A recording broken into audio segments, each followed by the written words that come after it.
Hi, and welcome to another episode of our podcast, the Immigrant Success Canada's podcast, your coach and your coaching program for a successful and happy life in Canada.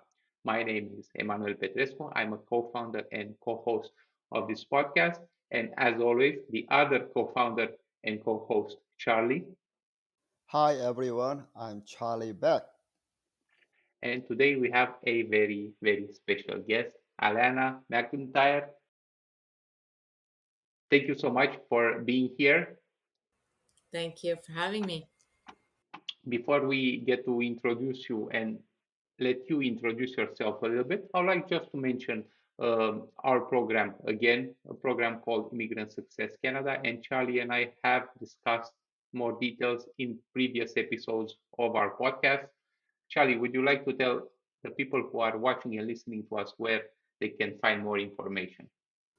Hello everyone, welcome to our podcast. Our program is basically helping coaching new immigrants for their success and happiness in Canada, especially for a long-term basis, which means next 20 years. So if you want to know more about our program, visit our website, which is isc-go.com.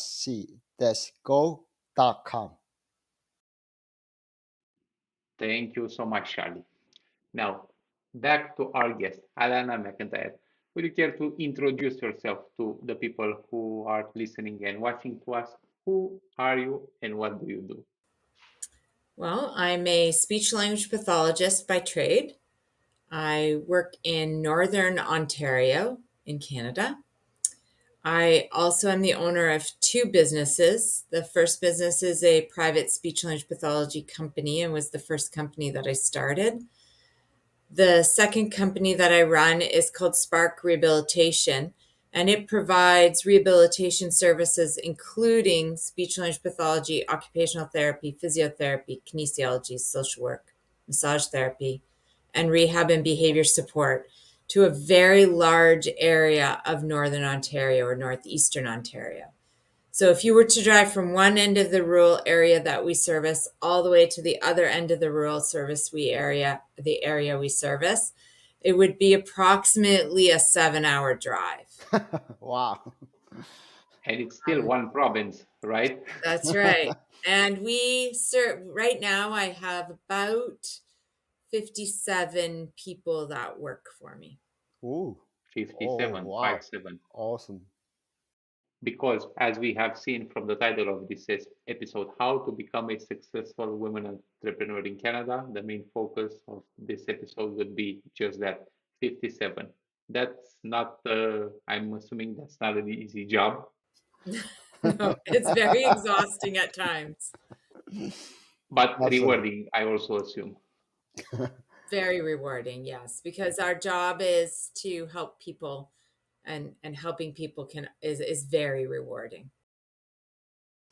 Then Awesome. my first question would be, are some of the important things for you in terms of running your own business in Canada?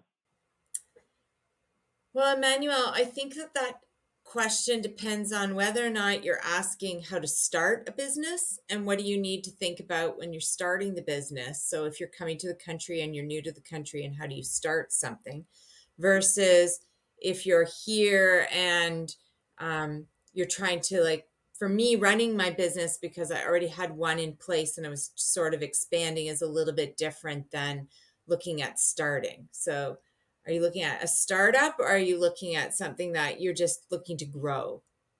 Probably both.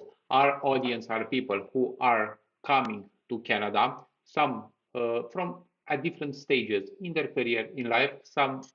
Many have already their mind set up of actually starting their own business while they land here.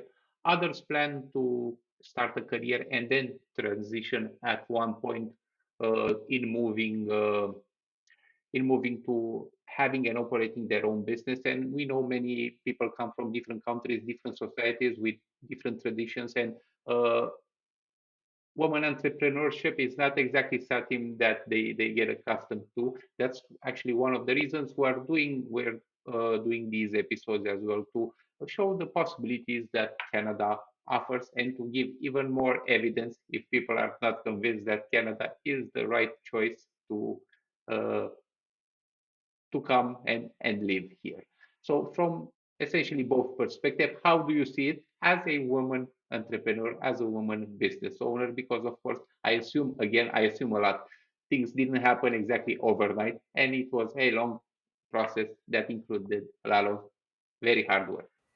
Yeah. So I think when you're starting a business, there's probably not a lot of difference between starting it as a woman or starting it as a man. I think that more of the challenges come as you're trying to expand your business or growing your business. So when you're looking at starting a business in Canada, I think there are a number of things that you really need to take into account. First is, what are the government regulations that you have to meet in order to register your business? In Canada, the government has certain protocols, whether they're federal or provincial, in which you have to meet in order to be able to run a business. So even if you're just opening, I shouldn't say just opening, if you're not going to incorporate, but you're running a sole proprietorship rather than incorporating, if you're going to be having to choose a pay or collect HST or GST, and you're making over $30,000 per year, you still have to register that business. So you have to understand what are those regulations, and also depending on what kind of business you're bringing into the country, how do you protect your assets versus managing the assets of the business? So looking at incorporating versus sole proprietorship, or a partnership, those are three different things that you need to know about. The second thing is, if you're coming from another country, you have to understand our tax laws. So I just threw out the word HST, GST. We used to have PST. I mean, these are things that you really have to understand. And these are different types of taxes that the Canadian government charges different businesses or asks us to collect from the population. And you have to understand what it is that you have to provide or be paying for on a monthly or quarterly or yearly basis. So you really need to understand your corporate taxes and whether or not you need to collect and disperse HST. I think if you're starting a business, another really big one is accessing funding. So, as a woman, sometimes we here in Canada have access to funding that's not always open to other people. As well as an immigrant, there's oftentimes funding available simply because you're an immigrant, because Canada wants people to start their own businesses and be successful. And then there are just government programs, depending on the area in which you're opening your business, be it technology versus agriculture versus importation, that have different types of grants, loans that you can apply for in order to get the funding to start your business. We also have the opportunity for investment opportunities. So you can go to angel investors and hopefully they can help you out if you can't get funding through a regular funding source. And Canada, as far as I know, is very generous in terms of funding and even program. Each province having their own special programs as well as the federal ones, and as you said, for different communities or immigrants and whatnot. And I believe Charlie knows a little bit more on this aspect, and probably Charlie is a person you would like to reach out first when you like to start a business because he is a certified accountant. So that's also one of the benefits of our program because you get access to professionals in the field that have experience and you don't need to go to the process yourself, which we know every country in the world is very tedious in terms of bureaucracy and documents and paperwork. And God Yeah. knows Canada is no exception and has its own. The entrepreneurship in itself implies that at one work you need to embrace this kind of things as well. Yes, and I think what you said as well is that the government can be very generous in the sense that they also do a lot of hiring grants. So that was going to be my next point, was when you're looking at hiring, you have to understand, depending on the number of people you're hiring, what those regulations. We have a lot of labor laws here in Canada, to protect the people that we hire, and make sure that we're treating them appropriately, paying them appropriately. And then we also help the government, because we have to pay the government source deductions. But the government will also provide a lot of hiring grants to increase the amount of people that we hire. And so knowing how you can access that money is really important when you're starting a business. Yeah, that's a great point. Actually, my wife was first hired for her first job because government provided funding to the employer. So half of the fund, her pay was from government. So that's another thing. Yeah, that's a good point. Hmm. And I think another really important piece in Canada, at least, and I'm sure it's anywhere in the world when you're starting a business, is networking. Making sure you're getting out there, speaking with people, making friends. In Canada, our culture is very friendly. We're the country of sorry. We say sorry for everything. And so it's really, people um, are more likely to build your business and help you grow your business if they trust you, if they think that you're a good person and that you're putting yourself out there to help the community, help other people. So networking is very important, and there's tons and tons of different programs that you can go to, and evenings, and then there's women only evenings and different business evenings, and people are constantly networking. And I think that that's really important, both in starting your business and in growing your business, is make sure you're going to keep networking, and that you can't ever stop. Networking is something you have to continue always. I can And testify to that. actually, you made a good point, and so I have asked one more question because nowadays one of the biggest challenges for all business is finding employees and maintaining employees. So it's every place. So in your view, how can you handle and how you manage those? It can be very stressful and also very time consuming. So can you provide us some your advice how you deal with them mentally and also time wise? That's a very difficult question, because it does take a lot of our time here. We're probably doing between 2 to 7 interviews a week, Wow, every week. that's a lot.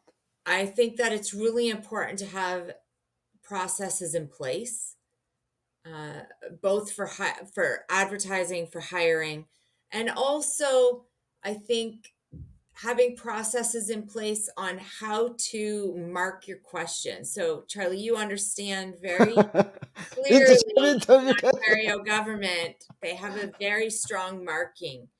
Um, I don't think I go that far, but I have certain questions where I'm looking for particular answers. And if people don't give me the right answers, it's almost like a eh. Um, so I think it's really important to have processes in place. And then when you're hiring that many people, I think you need to have onboarding processes in place, and that's extremely important. In order to keep people, I think culture. And I don't know if the people listening to this podcast will understand what I mean by culture. In the past, people were motivated by money. The more you paid them, the longer they stayed, the more they were willing to work the hours necessary to In my build your generation, to Mario. build your business. Yeah. I think all of our, my generation as well. I think that now, at least in Canada, people are somewhat motivated by money, but not really. They're motivated by a family work balance. So, lifestyle is extremely important, and the culture at work. They want to feel, one, that they're very important, that they're needed at work, and two, that um, they need to know that the workplace recognizes what they are bringing to work every day. And I think that you have to find ways to build that culture.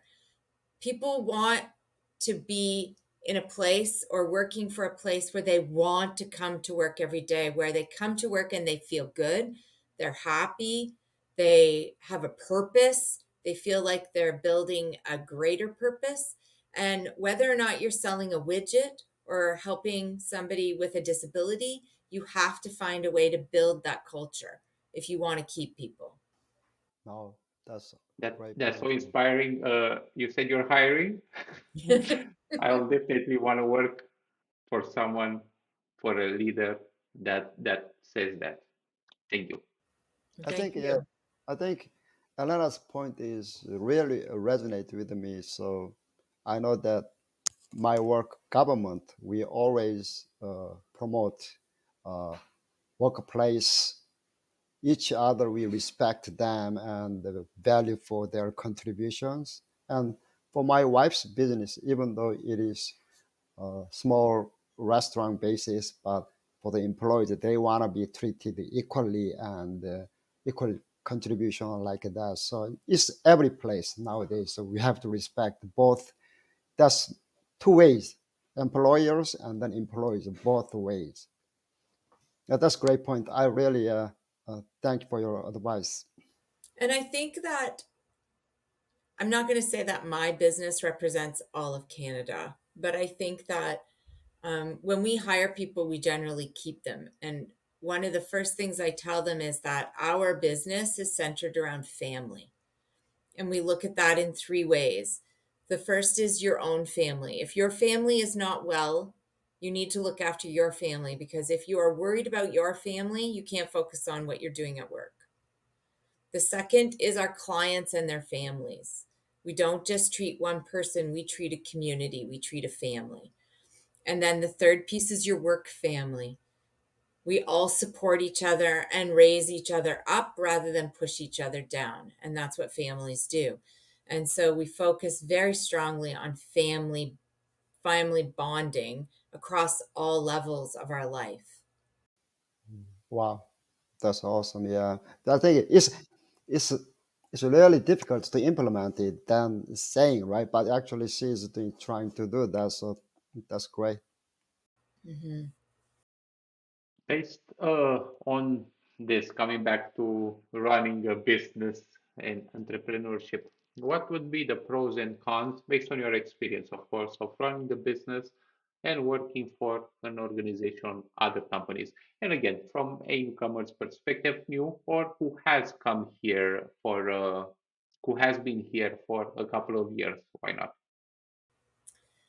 So I originally started my careers or my life as a working person working for healthcare agencies. And so in Canada, healthcare agencies are basically or mostly run by the government, so the Ministry of Health.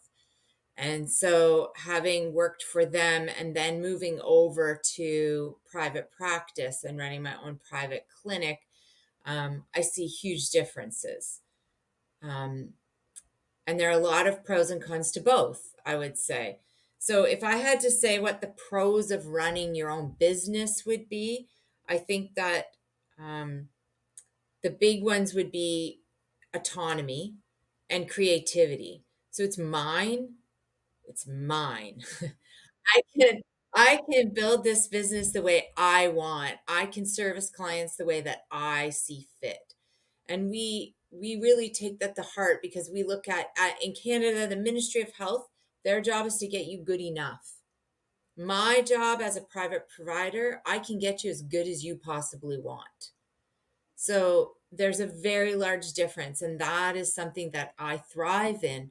I love the creativity. I can see a client where I want, how I want, for as long as I want. These are things that I have control over, and nobody tells me what I have to do, right? I mean, I have to look at the financial boundaries of all of those things because in the end, my business has to be profitable, or else I can't keep going. But that creative control and that autonomy is huge when you're looking at running your own business. I think too that there is the possibility of greater income depending on the business you're going into. I mean, when you work for somebody, there's a cap because they have to make money. They have to. If you run your business well, and you streamline it, you've got good people and you keep them, because retraining people all the time is very expensive. But if you can keep your people and keep them happy, you can build a business that's going to give you a better income than if you work for somebody. And I think that that's something I really want to comment on, is that when you're starting a business, you need to look at, are you starting a business or are you creating a job? Okay. So when you create a job, you're creating something that you have to be there all the time. You're basically, if you go on holidays, there's nothing happening. You're not getting any income. You've created yourself a job. Building a business is creating a network that allows you to have income when you're not working. There's That's a the difference. entrepreneurship. That Yes, there's a difference between creating a business and creating a job. I think too, personal fulfillment. You know, if you're starting a job, it's because if you're starting a company or running a business, it's because you have passion for it. Whatever it is, you need to have passion for that, because people are going to know if you're passionate about it. And that passion is going to help you grow it. Because one of the cons is it takes a lot of time, a lot of energy. Um, it's it's easy for me to work 8:30 in the morning till 10 o'clock at night, 6 days a week, and then work half a day on Sunday. Like that's just a normal week for me. I think that you have to have passion in order to keep that going. And then, I mean, this is something that probably people don't really think about, but a really big benefit to running your own business is the tax benefits. There's huge tax implications. You can save a lot of tax buying things with before tax dollars rather than after tax dollars, staying within the law, obviously. But you can really save a lot of money and put more in your pocket, and that's a real benefit to running a business. I believe in this so much that my business is, I do have some employees. I have 1, 2, 3, 4, 5, 6, 7 employees, but all of the other people that work for me are contractors. And I choose to do it that way because I truly believe that business is the only way to build your own capacity, financial capacity, as well as just building your own self confidence in your ability to go to the next level. And so I do business training with every single one of my contractors. I teach them, and then I also help them expand their business in any way that they need to, so that they can continue to contract for me, but also build their business and grow their financial security. And so this is something that I truly believe in is part of the Canadian culture and the only way to get ahead. I learned so much in just 20 minutes of this podcast. I can only assume what will happen if we were to spend an hour with you training us on business. Because actually, Charlie and I have a business. What is that business, Charlie? Do you want to tell everyone what our business is? Yeah, as Alana told us, uh, Emmanuel and I have both the same value and vision about life. So Emmanuel has works for company and runs his own business. I work for government and 9 to 5 work. And but I have passion like Alana. I like to make something different or some contribution. So my goal is to help new immigrants to be successful and happy. And that's why Emmanuel and I founded this company and this project. And I think Elena pointed out a great thing. We all die someday, but when we die, what we want to live on this in this world, right? So Elena is doing training and building his business and then training his employees, contracts, contractors, and then also her speech therapist helping people. That's kind of living legacy, right? So she's not just for herself, she's building more than beyond her herself, her whole family. I think that's something uh, I really admire it.